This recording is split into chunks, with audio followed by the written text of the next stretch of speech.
Scotland are top of Group C after defeating Haiti in Boston by 1-0. And all the talk going into this was the fact the last person to score a goal for Scotland in the World Cup was our very own Craig Burley. That now has been wiped from history because Mr. McGinn has scuffed one in. Yeah, was it 2 deflections on the way in?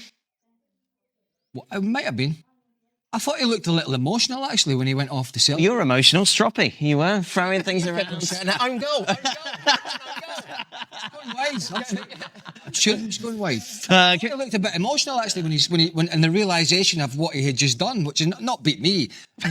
That's a bonus. No, he's scored at a World Cup for his country, which for any player, you know, man or woman, is just a great achievement, and particularly with so many of the Tartan Army there. So. Yeah, I mean, I'll be honest with you, I was delighted when and you know, the amount of interviews over the years I'm having to do. It's what a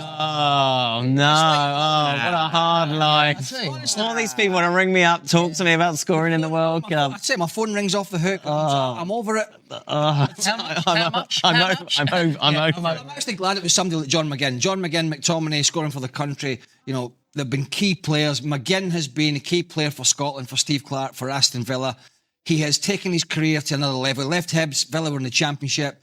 He's just won a European trophy. He's captained his country. He's scoring. So, yeah, one of the more experienced players does it. But I think what we saw within the game is where Scotland are, is the fact that they were out-possessed by Haiti. They created more chances. Yes, Scotland did the 3 points, which was with the celebration in Boston tonight for the Tartan Army. But the fact that they were hanging on against Haiti kind of tells you where Scotland are, and I think it tells you why these both... Do you think the goal changed their attitude? Because up until the goal, they were the better team. Well... They had quite nice shape, because McGinn was sort of playing on the left-hand side of midfield, but kept on going in midfield and allowing Robertson to come up. They were building up quite nicely from the back with Hendry coming out. I thought Gannon Dock was really good. And he was good he was giving the width out on the right-hand side. And you thought, this looks okay. McTominay was making late runs into the box. For that first 20, 25 minutes, I thought they looked quite a decent side. I thought Haiti grew into the game.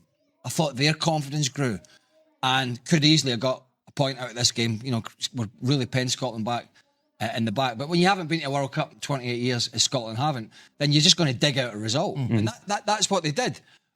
Looking forward, I think they would have to hope that 3 points is going to get them through, because having watched Brazil-Morocco and then this game, the disparity between the two games is quite a distance. And so it's difficult to put up an argument. Scotland play Morocco next weekend in Boston and then play Brazil in Miami. So maybe they can nick a point from those games. I don't know. But just in terms of being back at a World Cup, and for Steve Clarke, my old colleague from Chelsea, it's going to be a pretty good night for him, because this was the big banana skin that they were going to put his head on the noose if Scotland had lost this game. Because had they lost this game, there's no coming back from it in this group stage. Yeah, just a reminder how it works. You've got 8 teams that go through who finish third. There are 12 groups in total. They will lose probably to Morocco and Brazil. I think that's a fair assumption. Not necessarily. Okay. Not necessarily. You never know. You never know. I think for Scotland, with the 3 points and having the potential to have like more of a rearguard action as such. Obviously, this is me talking like best case scenario for Scotland, realistically, because we've seen today that they're not really going to go toe-to-toe with Morocco or Brazil, trying to keep the ball, because they chose not to do that today. But for the way that football works, we've seen earlier today, we've seen a team like Qatar draw 1-1 with Switzerland, a game where Switzerland had 28 shots. Qatar basically had that last moment and they get their first point. So who's to say that Scotland can't make history? So you're saying Scotland will get a point from Morocco? I think Scotland will get one more point in this group. So when it comes to predictions, we'll remind you of that. Do it. Well, I will. You Do it. said. You Do said. it. Yeah. I said it. Who's the point coming against? Morocco. No, that's Anyone? absolutely... Yeah. Anyone? What's going on? I mean... What's everybody saying? They managed 2 shots against Haiti. Why are they suddenly... Shots on target, Dan. Oh, sorry, 2 shots.